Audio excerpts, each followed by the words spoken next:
태양계에는 방대한 수의 천체가 존재합니다. 그 안에는 행성 이외에도 실로 흥미로운 별들이 많이 있습니다.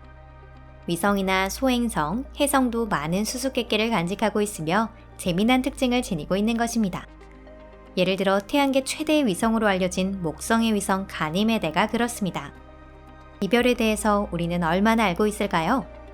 그럼 지금부터 바로 살펴보겠습니다.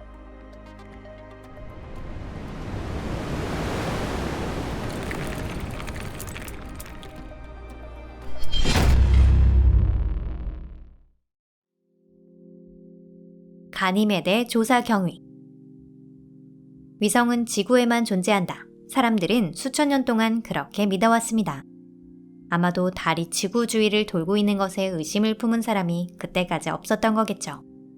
17세기에 이르기까지 다른 행성에도 달이 존재한다는 사실을 인류는 상상조차 할 수 없었습니다. 1610년 1월 7일, 위대한 갈릴레오 갈릴레이는 당시 천문기술의 정수를 모은 자작 망원경을 사용하여 목성을 관찰했습니다. 그는 먼저 제5행성 옆에서 지금까지 알려져 있지 않았던 별 3개를 발견했는데요.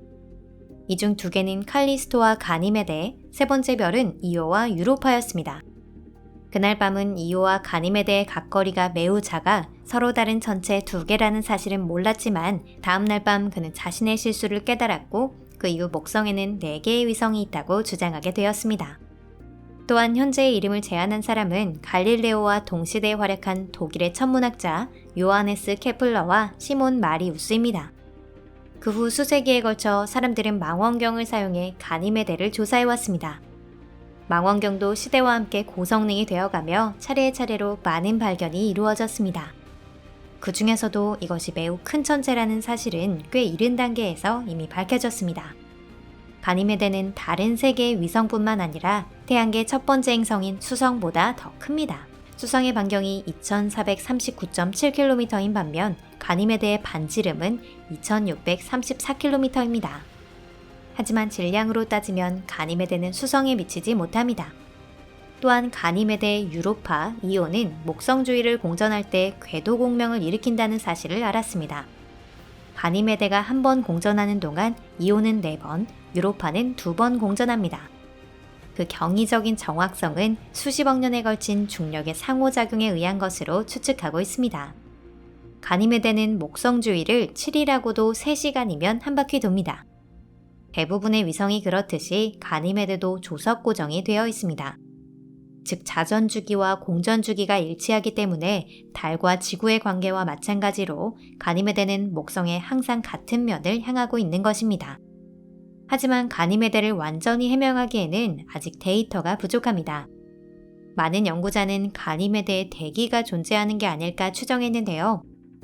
1944년에 다른 대형 위성인 타이탄의 대기가 발견되고 나서는 더욱 그 가능성이 높아졌습니다. 또 가니메데의 지하에는 물의 바다가 존재할지 모른다고 생각하는 사람도 있었습니다. 하지만 이러한 설을 증명하거나 반박하려면 먼 곳에 있는 이 위성에 우주 탐사선을 보내야만 했습니다. 가니메데 사진, 어떻게 촬영됐나? 가니메데의 포토 세션을 처음 실시한 탐사선은 유명한 파이오니어 10호입니다. 1973년, 이 탐사선은 목성계를 고속으로 통과하며 목성 최대의 위성을 몇 장 촬영했습니다. 또 그 1년 후에는 파이오니어 11호가 다시 같은 미션을 실시했습니다. 그 다음으로 가니메데의 파파라치가 된 것은 보이저 1호와 2호입니다. 이 탐사선들도 1979년 가니메데 사진을 여러 장 촬영했습니다. 1970년대에 촬영된 사진은 화질이 별로 좋지 않았는데요. 멀리서 게다가 지나가는 와중에 촬영되었기 때문입니다. 4대의 탐사기 중 가니메데의 상세한 조사를 미션에 포함하고 있던 것은 하나도 없었습니다. 그렇다고 해도 몇 가지 밝혀진 사실은 있습니다. 우선 가니메데와 타이탄의 어느 쪽이 큰 위성인가 라는 오랜 논의에 결론이 났습니다. 목성의 위성 가니메데가 아주 조금 더 크다는 것을 알게 된 것입니다. 또한 보이저의 데이터를 통해 가니메데의 표면 이미지를 어느 정도 구축할 수 있었습니다. 가니메데의 지각은 주로 암석과 물의 얼음으로 이루어져 있습니다. 또한 궤도 진행 방향을 향하고 있는 면이 더 밝은 색상을 띠고 있다는 것을 알았지만 그 원인은 알 수 없답니다. 유로파나 이오와는 달리 가니메데의 지표는 상당히 오래되었습니다. 지표상의 가장 오래된 지역은 어두운 색을 띠고 있으며 운석의 충돌로 인한 무수한 상처로 덮여 있습니다. 그보다 새로운 영역은 약간 밝은 색을 띠고 있고 보다 매끄러운 상태입니다. 가니메데의 지각이 아주 오래됐다는 것은 이 별에서 오랫동안 어떠한 화산 활동도 일어나지 않았다는 것을 뜻합니다. 또한 보이저에 의해 가니메데의 극의 극관이 발견되었습니다. 위도가 40도보다 높은 지역은 모두 서리로 덮여 있는 것처럼 보입니다. 가니메데에는 거의 대기가 존재하지 않습니다. 때문에 70년대 시점에서는 이 극관이 어떻게 형성되었는지 완전히 밝혀지지 않았습니다. 혹시 화성 등과 마찬가지로 수십억 년 전에는 대기가 존재했을까요? 결론부터 말하면 가니메데 극관의 수수께끼는 그 후의 조사에서 해명되었습니다. 가니메데는 태양계에서 유일하게 강력한 자기장을 가진 위성으로 밝혀진 것입니다.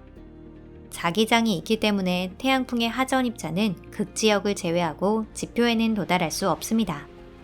이 입자가 방사선 비가 되어 극지역에 쏟아지면 지표에서 물 분자가 떨어져 나옵니다.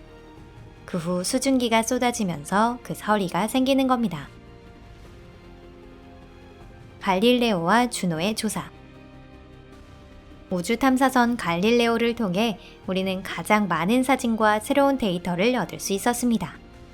1995년부터 2003년에 걸쳐 갈릴레오는 제5행성을 주회했는데요. 가니메데에는 6번 접근했고 어떤 때는 지표에서 불과 264km에 이르는 초지근 거리를 통과하기도 했습니다. 아까 말씀드린 가니메데의 자기장을 발견한 것도 이 갈릴레오입니다. 이 탐사기 덕분에 가니메데의 대기가 존재하는가 하는 의문에도 종지부를 찍었습니다. 대기는 희박하다고는 해도 분명히 존재하며 주성분은 산소라는 사실을 알게 된 것이죠. 어쩌면 가니메데의 대기는 이전보다 더 농밀하고 강이나 호수가 있었을지도 모릅니다. 하지만 이 가설의 검증이나 반증은 아직 지금부터입니다. 갈릴레오의 최대의 발견은 뭐니뭐니 해도 가니메데 지하에 바다가 존재한다는 사실을 밝혀낸 것입니다. 바다의 존재를 나타내는 중요 징후 중 하나로 지표면의 균열과 기복을 들 수 있는데요. 이는 목성 조성력의 영향으로 별 내부가 강하게 데워지면서 표면이 변형되어 생긴 것으로 보입니다. 가니메데에는 액체의 물로 된 바다가 있는데 이 바다는 지구나 금성, 화성에서 말하면 장렬하는 맨틀이 있는 부분에 퍼져 있으며 수심은 수백 킬로미터에 이를 가능성이 높습니다. 최근의 조사에 따르면 가니메데의 바다는 연속된 것이 아니라 파이와 같은 구조를 하고 있는 것으로 나타났습니다. 즉 액체의 물로 된 층과 높은 압력에 의해 결정화된 얼음층이 뒤섞여 있는 것입니다. 바다는 고농도의 염분을 포함하고 있으며 어떠한 부동액을 포함하고 있을 가능성이 높고 오랫동안 얼지 않았을 것으로 추정됩니다. 어쩌면 부동액의 정체는 암모니아일지도 모릅니다. 이 바다에 생명은 존재할까요? 가능성은 있지만 이 문제에 대해서는 앞으로 해명이 진행되어 갈 것입니다. 오랜 세월에 걸쳐 인류가 만들어낸 탐사선은 지금껏 하나도 가니메데에 도달하지 못했습니다. 하지만 목성계에서는 인공위성 유노가 지금도 가동 중입니다. 이 탐사기는 최근 정기 포토 세션을 진행하기 위해 제5행성 최대의 위성을 향해 출발했습니다. 2021년 7월, 유노는 20년 만에 근거리에서 촬영한 가니메데의 사진을 송신했는데요. 이것이 그 사진입니다. 함께 감상해 보실까요? 오늘 영상은 여기까지입니다. 끝까지 시청해 주셔서 감사합니다. 영상이 마음에 드셨다면 좋겠습니다. 여기서 반가운 소식이 있어요. 앞으로 몇 년 안에 목성과 그 위성에 관한 미션이 몇 가지 더 시작될 예정입니다. 만약 운이 좋다면 이 미션들을 통해 가니메데에 대한 새롭고 놀라운 정보를 더 얻을지도 모릅니다. 우주에 얽힌 재미있는 화제를 놓치지 않도록 채널 구독 부탁드립니다. 저희의 프로젝트가 마음에 드신다면 좋아요와 SNS 공유도 부탁드립니다. 여러분의 응원이 저희에게 큰 힘이 됩니다. 그럼 다음 영상에서 뵙겠습니다. 안녕히 계세요.